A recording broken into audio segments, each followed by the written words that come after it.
Hello friends, and welcome to a new session with edupediaworld.com, your favorite portal for online education. Continuing with regression analysis, this session we shall see the relationship between regression and correlation. First, we'll build the relationship between correlation and regression coefficients, then we'll see the differences between them, and finally take up a problem for practice. Let's recall the formula. We had seen that there are two equations of regression depending on which of the variable is dependent and which is independent. We have y equals a plus bx in case if y depends on x, and we have x equals c plus dy if x depends on y.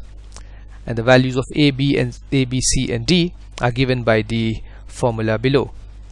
And if you recall, we had seen this form of the formula: b equals n times summation xi yi minus summation xi summation yi divided by n times summation xi square minus summation xi the whole square, and a equals the average value of y minus b times the average value of x. In the same way, we can also derive the formula for d and c. Today we'll build from here on, and we'll see this relationship: b equals the covariance between x and y divided by the variance of x. Why? Because if you recall, we have the correlation coefficient, that is rxy, given by the covariance between x and y divided by the standard deviation of x and standard deviation of y. So if we are able to get this one, from here it will be easy for us to build a relationship between the regression and the correlation coefficient. And this form of the formula is one and the same as this. Once you expand this, you'll get this form of the formula. So let's proceed from here on. Let's take the formula which we had built in the last session. We had b equals n times summation xi yi minus summation xi times summation yi divided by n times summation xi square minus summation xi the whole square. Let me call this as my equation number 1. And we know that the average value of x is given by summation xi by n, and the average value of y is given by summation yi by n. Now here in this formula, if I want to change these two, summation xi and summation yi, as the average, I'll have to divide this by n. So let's do that. Let's divide equation 1 by n. We will have b equals n times summation xi yi by n minus summation xi summation yi by n divided by n times summation xi square by n minus summation xi the whole square by n. Obviously these will cancel out each other and we'll be left with this. Here let me put this as summation xi by n as the average of x. We will have summation xi yi minus x bar times summation yi, and here we will have summation xi square minus, we have summation xi twice, so we'll take one and write that as the average, and the other one we will write as it is. So we'll have x bar summation xi. Okay, let me call this as my equation number 2. Now coming to the covariance, we have the covariance of x and y given by the basic formula is 1 by n summation xi minus x bar times yi minus y bar. Okay, and we also had the expanded form of this, and that's given by simply, when we'll have to open this bracket and multiply these two terms, we'll have summation xi minus x bar times yi, the first value, minus this y bar being the average can be written outside the summation. We'll have summation xi minus x bar. Fine. And if you recall, the second part of this will become 0. Why? Because the deviation taken from the actual mean is always 0. Therefore, let me mark this is going to be 0, and now we'll be left out with just the first part. So let's expand that. We'll have 1 by n. This will become summation xi yi, summation xi yi, minus x bar being the constant will be outside the bracket, outside the summation, and then we'll have summation yi. Okay, let me call this as my equation number 3. In the same way, we can also write for sigma x square. The basic formula is 1 by n summation xi minus x bar square, right? This is the variance. And again, the same manner, if we expand this, we will have the expanded form as 1 by n summation xi square minus x bar times summation xi. We have done this working previously, so I'm not elaborating on it. You already know it. Let me call this as my equation number 4. And in the same way, I can write for sigma y square also, and that will be 1 by n times summation yi square minus y bar times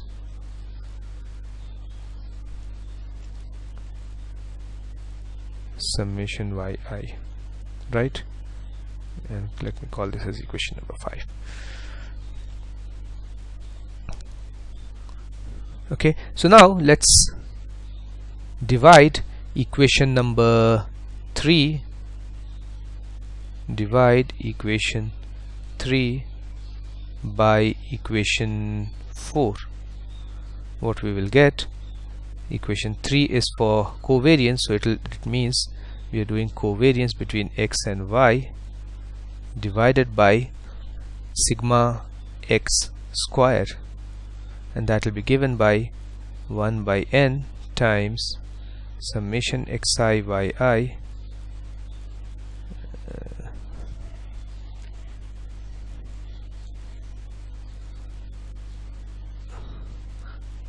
minus x bar times summation yi,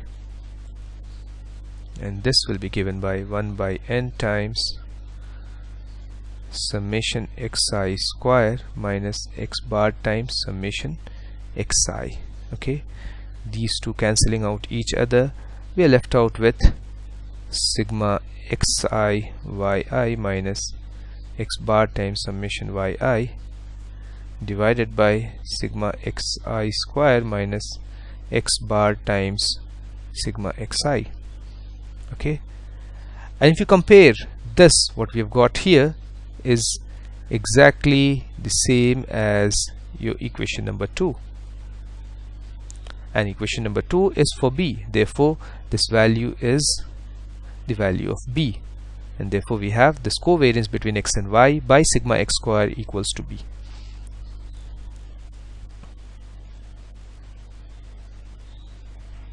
Okay, so b equals covariance between x and y divided by sigma x square, and this, if we write in our first form, that is this form, we'll have 1 by n times summation xi minus x bar times yi minus y bar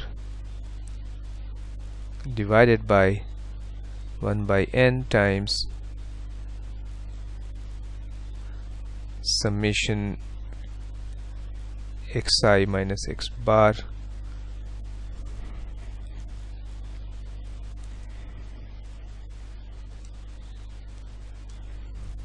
square. Okay, and again these two cancelling out each other, we are just left out with summation xi minus x bar times yi minus y bar divided by summation xi minus x bar square. So now we see that we've got all the various forms of the formula which we wanted. We have b equals this, okay. We also have the second form which we had seen, and these two are again one and the same. In the same way we can also get the values of d. Okay, so let me write all that clearly over here. We have the value of b equals covariance between x and y divided by sigma x square. In the same way we can also get the values of d, which is covariance between x and y divided by sigma y square. Okay,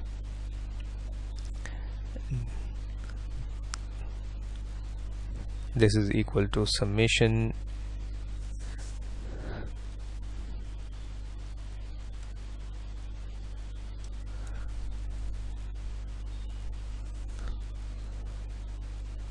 xi minus x bar times yi minus y bar divided by summation xi minus x bar square, and here this is equal to summation xi minus x bar, the numerator being the same, times yi minus y bar divided by sigma yi minus y bar square, and the previous formula is summation xi yi minus summation xi times summation yi divided by n times summation xi square minus summation xi the whole square, and here it is n times summation xi yi minus summation xi times summation yi divided by n times summation xi square minus summation xi the whole square. You can use any of these formula in our problems. Okay, now let's come to the relationship between this and the correlation coefficient. We know that the correlation coefficient Rxy is given by the covariance between x and y divided by sigma x and sigma y. Okay, and if I have to find the relationship between these three, I can substitute one of these in, say, let's put it in b. So we can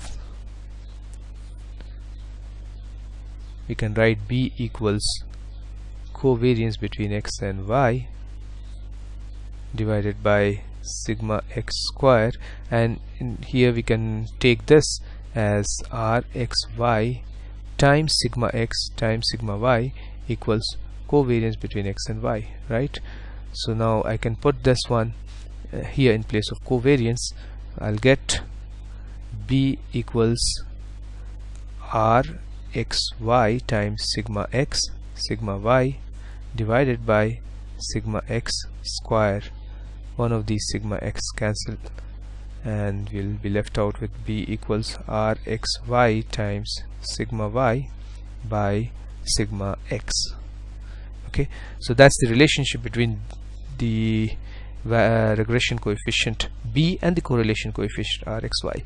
In the same way with d, we'll have, if we substitute in place of this, if we put the value of Rxy sigma x into sigma y, we'll have d equals Rxy times sigma x times sigma y divided by sigma y square, and this time sigma y will cancel and we'll be left out with Rxy times sigma x by sigma y.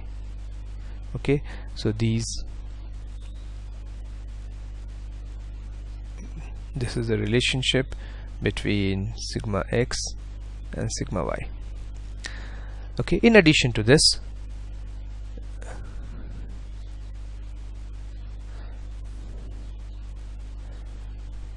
we can also write the relationship between both of these simultaneously. That is, if we find the product of this B and D, you see what we have here. We'll have covariance between X and Y, which is B, multiplied by again covariance between X and Y,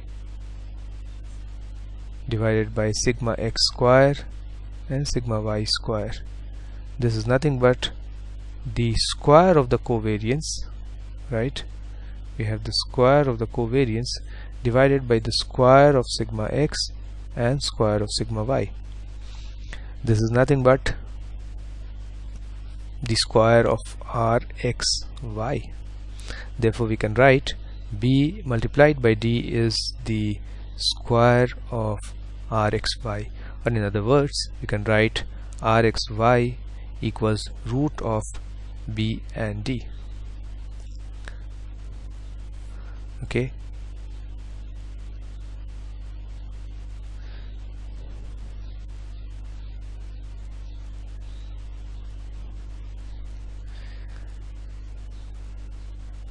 fine. So here we can say that the coefficient of correlation Rxy is the geometric mean of the two coefficients of regression, that is root under B and D, square root of B and D, which is nothing but the geometric mean.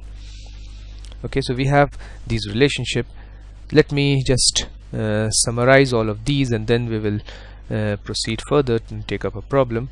So here we have seen that B equals covariance between X and Y divided by sigma X square, and D is covariance between X and Y divided by sigma Y square, and Rxy is covariance between sigma X and Y divided by sigma X and sigma Y. When you develop, we will have a relationship between B and Rxy given by B equals Rxy times the standard deviation of Y divided by the standard deviation of X.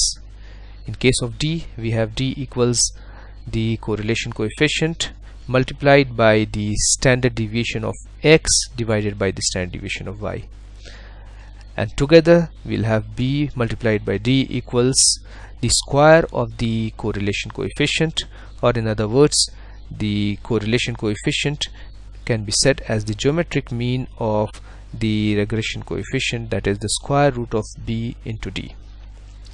Okay, so that's the relationship we have. Before we proceed to take a numerical problem, let's see what are the differences between both of these. Fine. Correlation gives the degree and the direction of relationship between two or more variables. Of course, in our case we've just taken the case of two variables, and regression establishes a functional relationship between two or more variables. It gives a functional relationship, whereas correlation just gives us the value and the direction of relationship. In case of correlation, it can be spurious if the movement is on account of an outside variable. We had seen this previously, but there's no such thing as spurious regression here. Correlation cannot be used for prediction or forecasting, whereas regression is widely used for future prediction and forecasting values. Correlation coefficients indicates the strength of a relationship, and regression shows the effect of one unit change in an independent variable on the dependent variable. In case of correlation, it's symmetrical, meaning that if we change the order of comparison, the result is not changed, whereas in regression the calculation is not symmetrical, so one variable is assigned as the dependent and the other as independent variable. Fine. So now let's move on and take a numerical problem. Let's take what we had taken previously. We have the values of X and Y. This time we'll use the other formula to find this and also find the relationship, that is, we'll find the value of correlation coefficient from the regression coefficients which we had found in the last class. Well, first we'll have to take the sum. Let's take that from the previous question.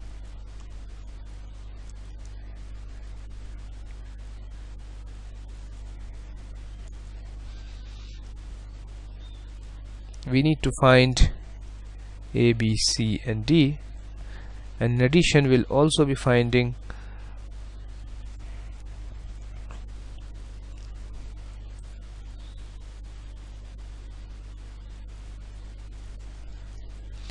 the value of R.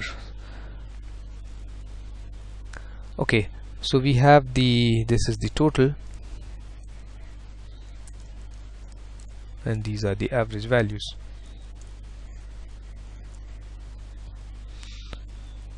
First let's find xi minus x bar. We have xi minus the mean of x. Let me write it as x minus x mean. The same way we'll also have to find y minus y mean, y minus y mean, and then we'll have to take the product of both of these.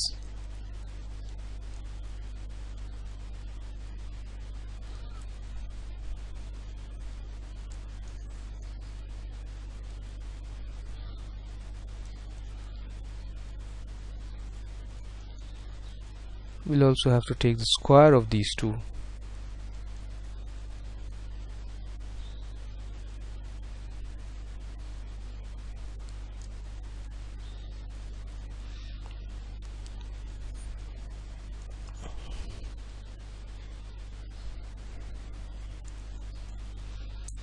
Okay, now we have the averages here. The average of x is 9, the average of y is 4. So here it's xi minus the average, which is 9. Let me write it directly. And in case of y, we have the value of y is 6 minus the average of y is 4. Okay, let's get it for the other cells. Yeah, we have all these values. Then we will find the product of these two. That's given by simply the value here multiplied by the value here. The square values, square of xi minus x bar is given by this, and the square of yi minus y bar is given by this. Now let's drag it down to all the cells.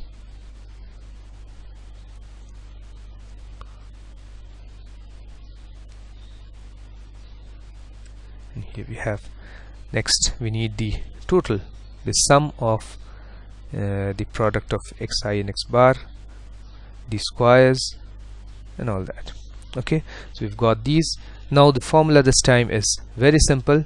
The formula for B is summation xi minus x bar times summation xi minus x bar times yi minus y bar divided by summation xi minus x bar square. So it's 8 divided by 10. We'll have this as this value divided by the value here. Similarly, D is this value divided by the value here, the value here. And what about A and C? Again, we'll use the same formula.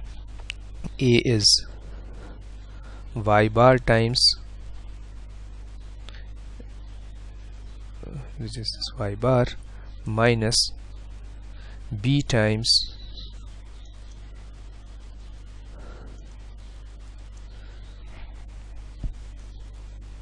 x bar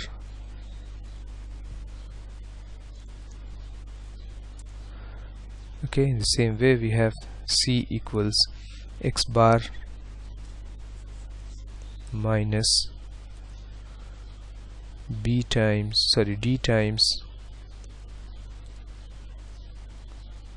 y bar.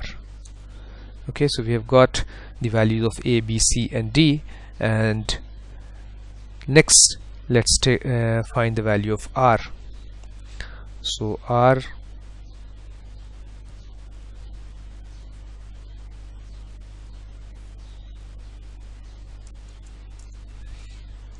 will be given by a simple relationship we have seen is R equals root under B and D, root of B and D. So we have square root of B multiplied by D, and this time both B and D are the same, so we'll get the value of R also as equal to 0.8.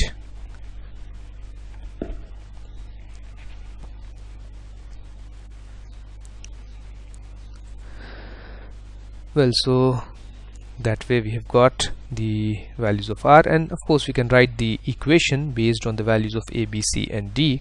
We had seen that previously. We'll see more problems in the upcoming sessions. Keep watching Edupedia World videos. Thank you.